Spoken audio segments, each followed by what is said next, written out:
Bismillahirrahmanirrahim. Alhamdulillahirabbil alamin. Wassallallahu wasallama wa barak ala abdihi wa rasulihi nabiyina Muhammad wa ala alihi wa sahbihi ajma'in. Amma ba'd. Kaum muslimin dan muslimat, pemirsa Fatwa TV rahimana wa rahimakumullah. Ada pertanyaan dari Akhdendi Sadewo di Jawa Barat, Kota Depok. Beliau bertanya, Bismillah, izin bertanya. Saya pernah sholat Isya tasyahud awal 2 kali karena lupa di rakaat kedua dan ketiga. Kemudian saya teringat setelah sempurna tasyahud awal di rakaat ketiga dan langsung bangun melengkapi sholat sampai rakaat keempat. Apakah yang saya lakukan sudah benar dan sah sholat saya? Apakah saya harus sujud sahwi sebelum atau sesudah salam? Taib, yang pertama, sujud sahwi merupakan sunnah bagi orang yang lupa dalam melaksanakan satu gerakan salat, kecuali apabila yang dia lupa tidak kerjakan adalah sebuah ibadah yang sunnah. Maka sebagian ulama mengatakan tidak perlu sujud sahwi untuk orang yang meninggalkan sebuah sunnah dalam salat. Adapun orang yang meninggalkan yang wajib dalam salat, maka dia diperintahkan untuk melaksanakan sujud sahwi. Pun demikian, sujud sahwi hukumnya sunnah. Kedua, para ulama mengatakan bahwa sujud sahwi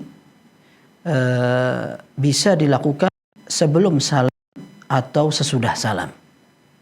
Dan semua adalah tindakan yang sah. Hanya perbedaan itu akan berpotensi pada nilai mana yang lebih afdal, apakah sebelum salam atau sesudah salam. Kemudian yang ketiga, sujud sahwi ini dinukil dari Rasul sallallahu alaihi wasallam pada beberapa kejadian. Rasul sallallahu alaihi wasallam pernah lupa sehingga salatnya menjadi 5 rakaat. Rasulullah sallallahu alaihi wasallam pernah lupa sehingga tasyahud awal salat zuhur atau salat asar ketinggalan. Pernah juga beliau sallallahu alaihi wasallam lupa sehingga salat zuhur atau salat asar hanya 2 rakaat dari 4 rakaat.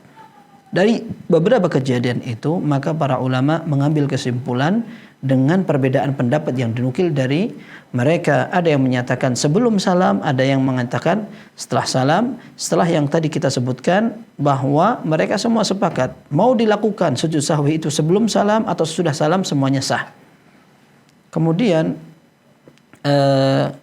dalam beberapa sampaian yang disebutkan oleh para ulama, apabila yang dilakukan adalah kelebihan, rakaatnya terlebih atau bacaannya, maka seseorang dianjurkan untuk melaksanakan sujud sahwi setelah salam. Ini merupakan pilihan sebagian ulama yang mentafsil atau merinci mana dan kapan dianjurkan sujud sahwi, sebelum atau sesudah.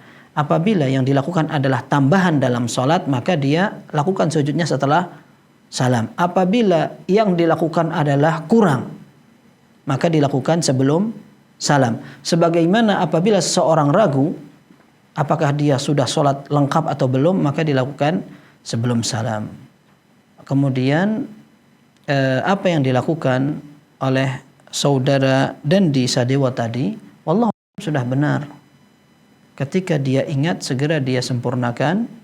Kemudian setelah itu dia melaksanakan sholat. Hukum asalnya, kalau seandainya dia lakukan sujud sahwi, maka itu yang lebih afdal dan sesuai dengan sunnah. Akan tetapi tidak ada sujud sahwi karena ketinggalan sujud sahwi. Kalau orang lupa, tadi saya sholat sudah 3 rakaat atau 4 rakaat, lalu dia ambil yang lebih mantap dengan memilih bilangan terkecil, 3 atau 4, sudah aku pilih yang 3. Kemudian dia menambah 1 rakaat lagi, lalu dia sujud. Maka ini merupakan sujud sahwi karena ketinggalan atau bingung dengan jumlah rakaat. Akan tetapi ketika dia lupa, aku belum melaksanakan sujud sahwi, maka tidak ada sujud sahwi karena meninggalkan sujud sahwi. Maka tidak mengapa ketika seseorang tidak sujud sahwi. Akan tetapi apabila dia melaksanakan sujud sahwi, maka itu lebih afdal sebagaimana kejadian Nabi Shallallahu Alaihi Wasallam pada saat beliau lupa, maka beliau melaksanakan sujud sahwi. Nah, dan ini yang hendaknya bisa dilakukan, dan saudara tadi ketika lupa kemudian ingat, maka dia segera menyempurnakan sholatnya, itu sudah benar. Akan tapi lebih tepat lagi apabila ditambah dengan sujud sahwi. Adapun tidak terlaksana sujud sahwi itu pun tidak mengapa insyaallah. Wallahu taala a'lam. Wa sallallahu wasallam wa baraka ala abdihi wa rasulih nabiyina Muhammad wa ala alihi wa sahbihi ajma'in. Walhamdulillahirabbil alamin.